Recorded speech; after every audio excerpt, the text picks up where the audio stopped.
History often remembers leaders who commanded armies and led rebellions, but nations are not built by soldiers alone. Some battles are fought in courtrooms, others are fought across negotiating tables with patience, knowledge, and carefully chosen words. Abel Alier Kwai belongs to that second tradition. He was not a battlefield commander, yet he became one of the most important figures in the political history of Southern Sudan. He was a lawyer, judge, politician, peace negotiator, and author. He rose from the countryside of Bor to become a vice president of Sudan and the first leader of Southern Sudan's autonomous regional government. His political journey reflected both the possibilities and the painful contradictions of Sudan. Promises made, peace achieved, trust broken, and agreements dishonored. As an African proverb reminds us, wisdom is like a baobab tree. No one individual can embrace it. Abel Alier understood that no single person, community, or political movement could solve the Sudan or Southern Sudanese question alone. His preferred instruments were dialogue, constitutional reform, and negotiated political settlement. But who exactly was Abel Alier Kwai? Where did he come from? How did a young man from Bor become one of Sudan's most respected legal and political figures? And why does his legacy remain important to South Sudan today? This is the story of Abel Alier Kwai. Abel Alier Kwai was born on June 23, 1933 in the former Bor district of Upper Nile province in what was then the Anglo-Egyptian Sudan. The area is now part of Jonglei State in the Republic of South Sudan. Some informal publications give 1918 as his year of birth, but academic and major biographical sources generally identify 1933 as the more reliable year. Alier comes from the Dinka tribe, specifically the Bor Dinka. He associated with the Angakui community of the Bandit area in Bor. He was born during a difficult colonial period when educational opportunities for Southern Sudanese were extremely limited. Schools were few, transportation was difficult, and Southern Sudan remained economically and politically marginalized. For a Southern Sudanese child of that generation, reaching secondary school was already an extraordinary achievement. Reaching university and studying law was even more remarkable. As the saying goes, whoever long the night, the dawn will break. Education became Abel Alier's road toward that dawn. Alier attended Rumbek Secondary School, one of the most historically important schools in Southern Sudan. Rumbek educated several people who would later become influential administrators, intellectuals, and political leaders. He also studied at Wad Saini School in northern Sudan.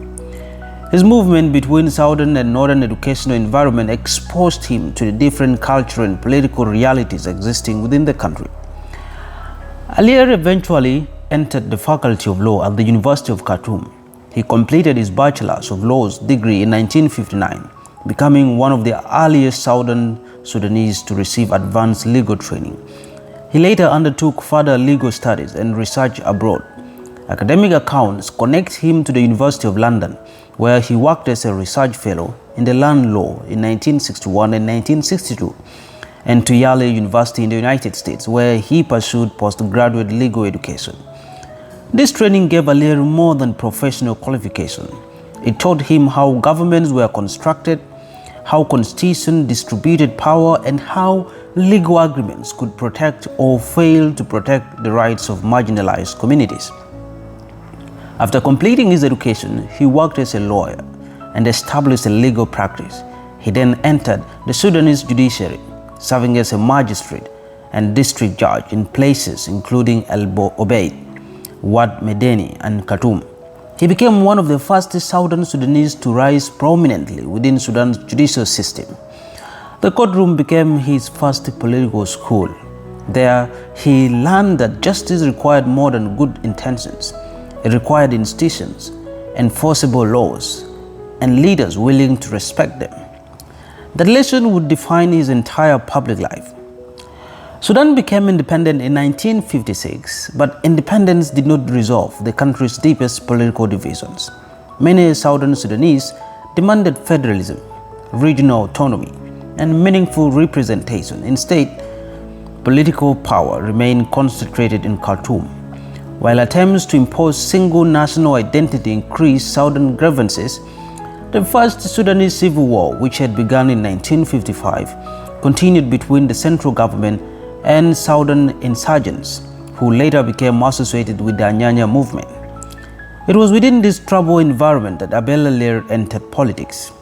He became active in the Southern Front, a political organization established in 1964 to advance Southern interests through peaceful and constitutional means. In 1965, Alier participated in the historic Round Table Conference in Khartoum. The conference brought together Sudanese political forces to search for a solution to the conflict in the south. Although it did not end the war, it placed Southern grievances, including demands for regional self-government, at the center of national debate. Alier also served on the 12-man committee created to examine possible constitutional and administrative solutions. He later represented Bor South in Sudan Constituent Assembly between 1968 and 1969. His political philosophy was becoming clear. Southern Sudan needed power over its own affairs, but Alier believed that autonomy could be achieved through law, negotiation, and constitutional reform. Not everyone agreed with him. Some Southern nationalists believed armed struggle was the only language Khartoum would understand. Alier chose a different road. As another African proverb teaches, a single bracelet does not jingle. For Alier, political progress requires alliances, compromise, and collective effort. In May 1969, Colonel Jafar Nimeri seized power in Sudan through a military coup. His government initially presented itself as revolutionary and promised to address the southern conflict. Alier accepted several positions in the new administration. He served in ministerial roles connected to housing, public works, and Southern affairs. In 1971, he was appointed as Vice President of Sudan while retaining responsibility for Southern affairs. Different historical sources use titles such as Deputy President, First Vice President, or Second Vice President because the structure of Nimeri's presidency changed over time.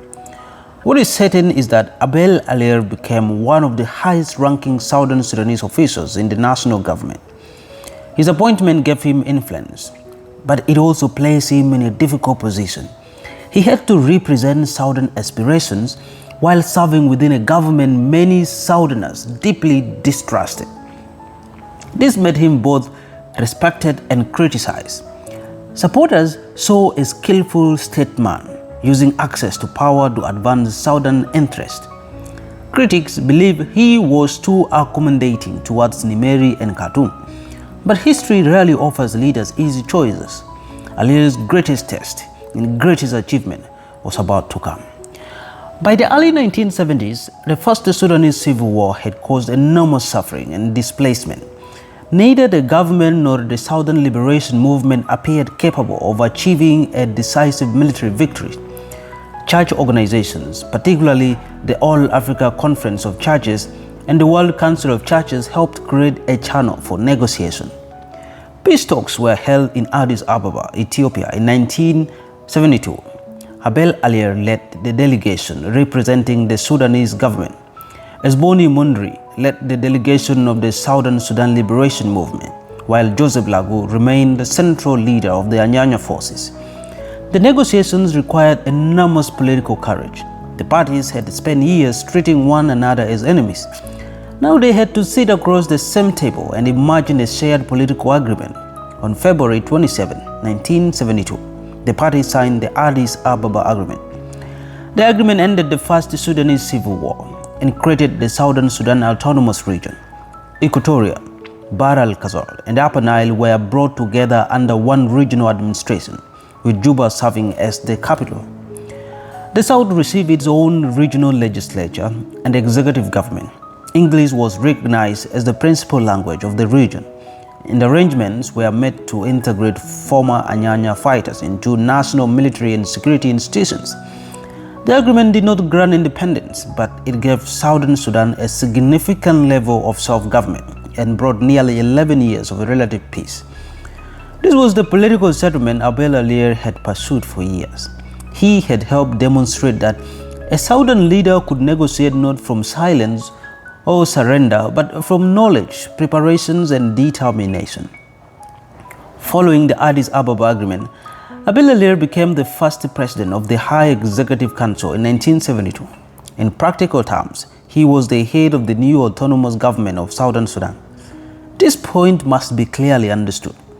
Alier was not vice president of an independent South Sudan because the Republic of South Sudan did not yet exist. He was vice president of Sudan and simultaneously the first leader of the autonomous Southern regional government. His administration faced an enormous challenge. After 17 years of conflict, Southern Sudan had few roads, limited schools, inadequate health care, and weak government institutions. Thousands of displaced people and former combatants needed to return to civil life. Alier's government concentrated on building and functioning regional administration. It developed ministries, training institutions, and public services. His period in office is also closely associated with major institutions such as the University of Juba, established in 1975 and opened to its first students in 1977. The university represented more than a collection of classrooms. It symbolized the idea that Southern Sudanese should be able to acquire advanced education within their own region. Development, however, was slow. The regional government lacked sufficient funds and remained dependent on decisions made in Khartoum. Political rivalries also emerged among Southern leaders. Some critics accused Alier's administration of being too closely tied to Nimeri. Others believe the autonomous government had failed to distribute development and political representation fairly among southern regions and communities. This criticism formed part of the growing political competition between Alier and other leaders, including Joseph Lago. Alier left the presidency of the High Executive Council in 1978. He later returned briefly to lead the regional government between 1980 and 1981, while continuing to occupy senior national responsibilities. His experience revealed a difficult truth. Winning autonomy on paper was only the first step. Protecting it from political interference was another struggle entirely. During the late 1970s and early 1980s, President Nimeri increasingly interfered in southern affairs. Political divisions within the South were exploited. Economic disputes intensified, particularly over resources and development. In 1983, Nimeri divided the southern region into three separate regions, dismantling the unified autonomous structure created by the Addis Ababa Agreement. That same year, his government introduced Islamic laws across Sudan, including in the predominantly non-Muslim South. The agreement that had ended the First War was effectively destroyed. A second civil war began in 1983 with the rise of the Sudan People's Liberation Movement and the army under Dr. John Garang de Mabio. The collapse of the agreement was deeply connected to the warning that later defined Abel Alier's intellectual legacy. Peace agreements have little value if political leaders refuse to implement them. In 1990, he published his most famous book, Southern Sudan, Too Many Agreements Dishonored. The title became one of the most powerful summaries of Sudan's political history. Alier argued that Sudan's problem was not simply an absence of conferences, resolutions, or agreements. The deeper problem was the repeated failure to honor commitments. Writing about earlier political resolutions, he observed that they appeared satisfactory on paper, but the parties did not believe they would be implemented. His warning remains relevant. Signatures may stop negotiations, but only implementation can build peace. Even after leaving frontline politics, Abel Alier remained a respected judge, lawyer, and elder statesman. He became internationally recognized for his legal knowledge, human rights work, and advocacy for religious freedom. He was also associated with the Permanent Court of Attribution in The Hague. After the death of Dr. John Garang in a helicopter crash in July 2005, Alier was chosen to lead the commission investigating the tragedy. His appointment reflected the trust placed in his experience, independence, and legal judgment. In 2017, President Kiir appointed Abel Alier and Angelo Beda to lead South Sudan's National Dialogue Initiative. Once again, Alier was asked to help a divided country search for common ground. His lifelong method remained remarkably consistent: listen carefully, establish facts, build institutions, and pursue dialogue. Abel Alier's legacy is neither simple nor beyond criticism. He did not lead the Anyanya army, he did not command the SPLA, and he did not live to see his political career defined by the independent struggle in the same way as Joseph Lagu or John Garang. His liberation work was different. He fought through legal reasoning, political organization, constitutional negotiation, and institution building. He helped move southern demands from the margins of Sudanese politics to the center of national decision-making. He helped negotiate the agreement that ended the first civil war. He became the first head of autonomous Southern Sudan government. He supported the construction of institutions and helped prepare Southern Sudan for future negotiation. From Bor district to the University of Khartoum, from the judiciary to Sudan's presidency, and from the Addis Ababa negotiating table to the first autonomous government in Juba, Abel Alier traveled an extraordinary road. He was son of the Dinka Bor community, but his public life became part of the history of all Southern Sudanese. He was a lawyer who entered politics, a politician who believed in law, and a peace negotiator who learned that an agreement is as strong as the willingness to honor it. Today, South Sudan is an independent country, yet it continues to face questions that shaped Abel Alier's generation. How should power be shared? How can different communities live under common institutions? How can peace agreements be transformed into lasting peace? His story leaves Southern Sudan with a challenge. Do not simply sign agreements, implement them. Do not simply create institutions, protect them. And do not simply remember history, learn from it. Among those nation builders stand Justice Abel Alier, the legal mind who helped end one war, led Southern Sudan's first autonomous government, and warned future generations about the terrible cost of disowned agreement. His was not the loudest chapter in the liberation struggle, but it remains one of the most important.